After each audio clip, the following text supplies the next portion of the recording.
Hello friends, I am doctor Dharmendra Singh, director of Disha neuro psychiatry centre. दोस्तों, इस video में हम बात करेंगे डिस्थाइमिया की। डिस्थाइमिया एक साइकेट्रिक डिसऑर्डर है जो हम मूड डिसऑर्डर के अंदर ही काउंट करते हैं। मैंने डिप्रेशन की बात की, तो डिप्रेशन और डिस्थाइमिया में क्या फ़र्क है? जैसे मैं आपको बताता हूँ कि कई बार लोग उसको इतना पहचानते नहीं हैं और उसके बारे में समझते नहीं हैं। डिस्थाइमिया हम ये बोल सकते हैं कि जैसे डिप्रेशन है, तो डिप्रेशन का छोटा बच्चा डिस्थाइमिया। इसका क्या मतलब है कि डिस्थाइमिया भी में भी सिम्टम डिप्रेशन जैसे ही होते हैं, लेकिन वो उतने सीवियर नहीं होते। तो जो बेसिक डिफरेंस है डिस्थाइमिया और डिप्रेशन में, वो ये फ़र्क है कि डिप्रेशन का पेशेंट बिल्कुल ही काम नहीं कर पाता, उसकी लाइफ में बहुत ज़्यादा डिसफंक्शन होता है। वो बिल्कुल अपनी जो डे टू डे एक्टिविटीज़ को भी नहीं कर पाता है, और अपने ऑक्यूपेशनल जो उसमें भी उसको डिसफंक्शन होता है कि जैसे मैंने आपको उस वीडियो में बताया कि भाई जॉब करने वाला जॉब नहीं कर पाएगा, हाउसवाइफ अपना घर का काम नहीं कर पाएगी, स्टूडेंट अपनी स्टडी नहीं कर पाएगा, तो उसमें ज़्यादा डिसफंक्शन होता है, लोग डॉक्टर के पास चले भी जाते हैं। बट डिस्थाइमिया में क्या होता है, उसका नुकसान क्या है? उसका बेनिफिट ये है कि आपको सिम्टम ज़्यादा नहीं होते, बट उसका नुकसान ये है कि सिम्टम ज़्यादा नहीं होने की वजह से पेशेंट कई बार उसको पहचान नहीं पाता और वो हमेशा अपनी ज़िंदगी ऐसे ही जीता रहता है। इसलिए पहले हम शुरू के जो क्लासिफिकेशन थे साइकेट्री के, उसमें हमने डिस्थाइमिया को डिस्थाइमिक पर्सनैलिटी बोलते थे। हम मतलब उसको हमने पर्सनैलिटी में गिना कि भाई इनकी पर्सनैलिटी ऐसी है, जिसको हम एक कॉमनली आपस में मजाक की भाषा में बोलते थे भाई पैदाइशी परेशान, मतलब ये हमेशा ही परेशान रहता है। तो इनिशियल क्लासिफिकेशन में हमने ये भी बोलना शुरू किया कि भाई ये पर्सनैलिटी है, मतलब ये पर्सन की पर्सनैलिटी कि वो हमेशा किसी चीज़ को नेगेटिव ही सोचता है, वो परेशान रहता है। बट ऐसा नहीं है कि वो सोचना चाहता है, वो सोच आता है।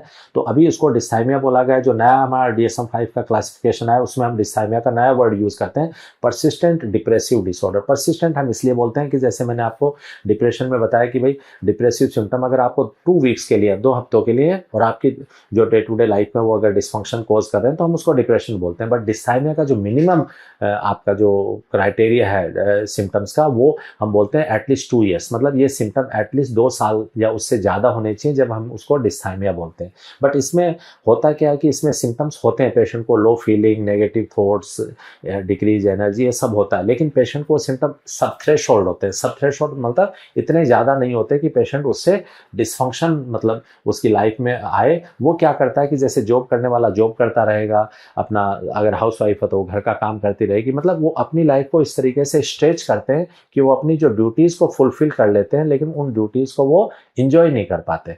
ये बेसिक डिफरेंस है डिस्थाइमिया और डिप्रेशन में। मतलब डिप्रेशन में पेशेंट उन ड्यूटीज़ को फुलफिल ही नहीं कर पाता, और डिस्थाइमिया पेशेंट ड्यूटी को फुलफिल कर पाता, बट वो एक मोनोटोनस रोबोट की तरह ड्यूटी को फुलफिल करता रहता है, लेकिन अपनी लाइफ को एंजॉय नहीं कर पाता। उसको हम डिस्थाइमिया बोलते हैं।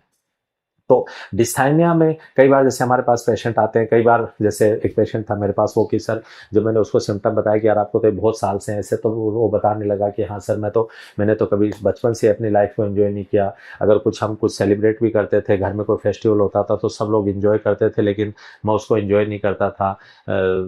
जैसे कुछ मान लो मेरा कुछ बर्थडे भी हुआ, मैं कहीं शादी में भी गया, मुझे हमेशा ऐसा लगता था कि यार दूसरे इतना कैसे हंस पाते हैं, दूसरा इतना कैसे काम कर पाते हैं, मैं तो इतना कर ही नहीं पाता हूँ। दूसरा मतलब वो लाइफ को एंजॉय कर रहे हैं, उनको घर वाले कपड़े भी ला के देते हैं तो उनको मज़ा आता है, लेकिन मुझे तो कोई मज़ा ही नहीं आता। बाद में मैं जॉब भी करने लग गया, मेरे पास पैसा भी आने लग गया, लेकिन इन चीज़ों ने मुझे कभी खुशी नहीं दी। बट जब मैंने उनको समझाया कि भाई आपको ये डिस्थाइमिया नाम की बीमारी से आप शायद ग्रसित है, मेडिकेशन लीजिए। कई बार पेशेंट को लगता है कि सर मेरा काम तो निकल ही रहा है, तो मैं क्यों मेडिसिन लूँ, लेकिन वो ये नहीं समझ पाते कि आपका काम निकल रहा है, लेकिन आप ज़िंदगी को जी नहीं रहे, आप ज़िंदगी को रेंग रहे हैं। बस जस्ट आप अपना रोबोट की तरह सुबह उठते हैं, काम कर लेते हैं, शाम को घर पे आ जाते हैं, बट आप उससे जो खुशी है जो लाइफ में मिलनी चाहिए, क्योंकि हमें एक बार ये ज़िंदगी मिली है, उस खुशी को आप महसूस नहीं कर पाते। जब मैंने उनको ये समझाया, उन्होंने समझा, और जब मैंने उनको मेडिकेशन शुरू की, और बाद में अब 2-3 महीने के बाद उन्होंने फ़र्क देखा कि सर उनको रिग्रेट ये था कि मैंने कितनी अपनी लाइफ को गंवा दी, मतलब मैं इस लाइफ को उतने ही अच्छे से जी सकता था। और बाद में जो मैं खुद पेशेंट को ये मेंशन करता हूँ, और ये उन्होंने मुझे मेंशन किया कि सर शायद मैं पहले आ जाता तो आप सोचिए मैं कितनी अच्छी लाइफ जी सकता था। तो आपको ये समझना है कि ये सिम्टम रहते हैं। कई बार पेशेंट हमारे पास इसमें नहीं पहुंच पाते, क्योंकि आपको पता है साइकेट्रिक डिसऑर्डर का वैसे ही अवेयरनेस का इशू है और एक्सेप्टेंस का इशू भी है। लेकिन अगर आपको लगता है कि आप चीज़ों को कर तो रहे हैं लेकिन उनको फील नहीं कर पा रहे हैं, आप इमोशनली उनको फील नहीं कर पा रहे हैं, आप उसको एंजॉय नहीं कर पा रहे हैं और ये सिम्टम काफ़ी लंबे समय तक आपको चल रहे हैं, इसका मतलब आप इस डिस्थाइमिया से हो सकता है ग्रसित हैं, सफ़र कर रहे हैं। इसलिए आप इसमें देरी ना करें, आप नियर बाई साइकेट्रिस्ट प्रोफेशनल के पास जाएं, इसका ट्रीटमेंट लें और आप बिल्कुल ठीक होंगे और आपको अपनी पहले की लाइफ में और जो ट्रीटमेंट के बाद की लाइफ में ज़रूर डिफरेंस महसूस होगा। तो ये आपको समझना है। डिस्थाइमिया और डिप्रेशन का वीडियो बनाने का मेरा मेन रीज़न ये था कि कई बार ये सिम्टम्स कम होते हैं, ये एक अच्छी बात है, बट इसका यही नेगेटिव पॉइंट बन जाता है कि सिम्टम कम होते हैं और पेशेंट का काम चलता रहता है, इसलिए उसको लगता है यार काम तो चलिए, क्योंकि हमारी जैसी कंट्री में जहाँ पे एक हेल्थ मतलब तब हम तभी अप्रोच करते हैं हेल्थ के लिए जब हमें ज़्यादा प्रॉब्लम होती है, हम नॉर्मल प्रॉब्लम को इग्नोर करते रहते हैं।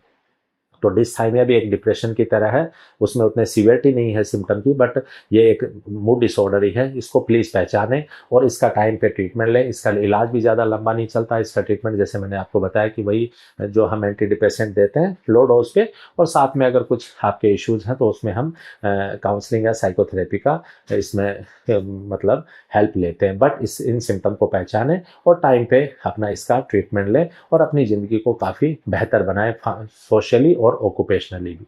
तो ये इस वीडियो का मेरा यही पर्पज़ था।